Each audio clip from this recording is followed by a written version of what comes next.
24 घडामोडी, श्वास चालू घडामोडींचा। न्यूज 24 घडामोडीच्या हाती आलेली आत्ताच्या घडीची एक मोठी बातमी समोर येते। नगर शहरात नेमकं चाललंय तरी काय? कधी खून, कधी दरोडा, कधी हाणामाऱ्या आणि आता चक्क मार्केट यार्ड चौकात गोळीबार।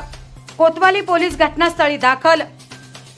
मार्केट यार्ड चौकात गोळीबार झाल्याची घटना घडली असून गोळीबाराची घटना समजताच कोतवाली पोलीस तात्काळ घटनास्थळी दाखल झालेत। गोळीबाराची घटना घडल्यानंतर बघ्यांची देखील मोठ्या प्रमाणात गर्दी झाली। दरम्यान ही घटना आज बुधवार दिनांक 10 जुलै रोजी 5:30 ते 6 वाजण्याच्या सुमारास घडली। कोतवाली पोलीस निरीक्षक प्रताप दराडे तात्काळ घटनास्थळी दाखल झाल्यामुळे मोठा अनर्थ टळला। दरम्यान कोतवाली पोलीस निरीक्षक प्रताप दराडे यांनी घटनास्थळी तात्काळ धाव घेतली आणि एका आरोपीला ताब्यात घेतले। मात्र आता हा गोळीबार का झाला, कशामुळे झाला, कोणत्या कारणावरून झाला हे पाहणं महत्त्वाचं ठरणार आहे। तर मार्केट यार्ड परिसरात भीतीचे वातावरण निर्माण झाल्याचेही बोलले जात आहे। प्रतिनिधी स्वामी गोसावी, न्यूज 24 घडामोडी, अहमदनगर। आणि आता या मोठ्या बातमीसह वेळ झाली इथेच थांबण्याची। मात्र तुम्ही पाहत राहा न्यूज 24 घडामोडी, श्वास चालू घडामोडींचा। आणि बातमी आवडल्यास लाईक, शेअर आणि सबस्क्राईब करायला विसरू नका।